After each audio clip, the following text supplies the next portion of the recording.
Welcome back to the Ancestral Findings podcast.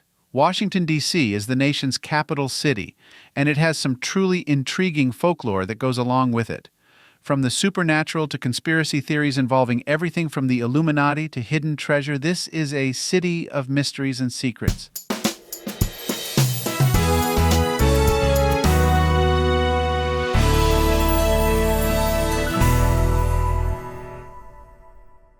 Today, let's explore some of the highlights of the folklore in Washington, D.C. Washington, D.C. is our nation's capital city, and it has a long history. People have lived there for thousands of years, maybe longer.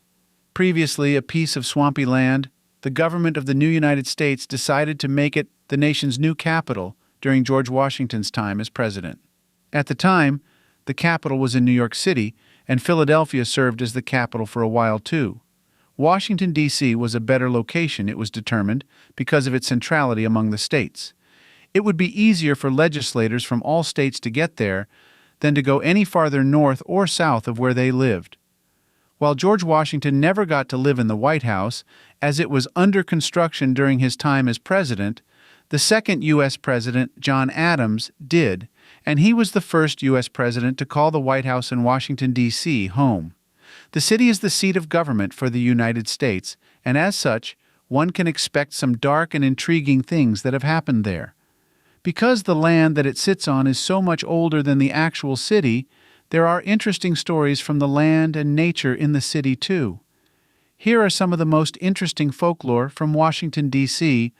The Hope Diamond. It's considered to be the biggest diamond made into a piece of jewelry in the world and is said to be cursed. Many people believe that the infamous diamond will bring terrible things to those who own or wear it. People such as Finance Minister Nicolas Fouquet, Turkish Sultan Abdul Hamid, and the Princesse de l'Aimable of France are said to be among the most famous victims of the priceless diamond.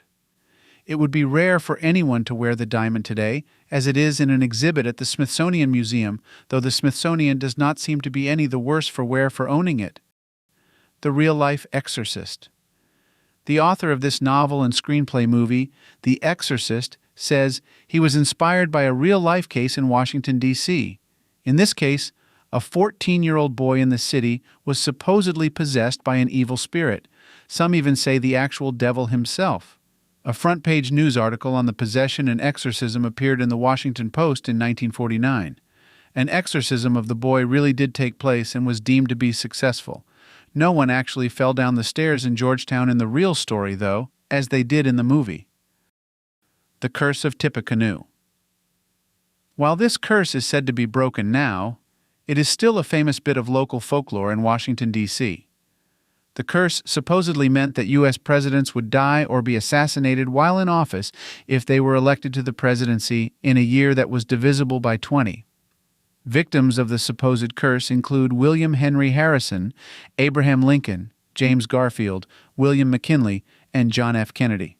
Ronald Reagan, who was elected in 1980, came near to being killed when he was shot while in office, but he survived.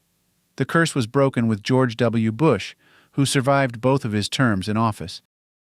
The Demon Cat of the Capitol Building. Did you know there is a demon cat who wanders the halls of the U.S. Capitol building? Many congressional members and their employees would tell you it is true. According to the story, there were once cats who, in the early days of the U.S. Capitol being at Washington, D.C., were brought to the basement tunnels at the Capitol building to take care of the rats there.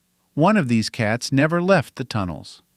It is now somewhat of an evil, ghostly cat who appears in the building before tragedies in Washington, D.C. and before presidential elections. The Curse of the Three Sisters. The Three Sisters are not actual people, but three rocky islands that are located in the middle of the Potomac River. The legend associated with these islands says that there were once three real sisters who were Algonquian Native Americans. They tried to cross the river to secure the release of their brothers, who had been kidnapped by a nearby rival tribe. The sisters tried to swim across the river, but drowned trying to do it. Before they crossed over, they cursed that place in the river, so that no one else would ever be able to cross it there. The curse has supposedly brought down ships, ferries, people, and animals that tried to cross near the Three Sisters. Those who are in the know say that a strange moaning sound is heard from down below the surface waters of the Potomac before the curse claims someone or something else. The secret of the ellipse. Ellipse Park is a park shaped like an ellipse that is located behind the White House and is said to mark the center of Washington, D.C. In fact, it has been so accepted as the city's center that a small plaque marking the park as the Meridian was erected there in 1890. The legend of the park is that there is a secret chamber someone or a group of people built underneath it that contains a vast trove of jewels and other valuable treasures. The evil street designs of Washington, D.C. There is a famous conspiracy theory that says that Pierre L'Enfant, who designed the first street layout of Washington, D.C., was also a member of the Illuminati. As such, he incorporated demonic symbols into his street design of the city. Among these symbols is an inverted pentagram that points pedestrians toward the White House. Believers in this conspiracy theory say that the design of the streets of Washington, D.C. is supposed to point the devil the way to the White House.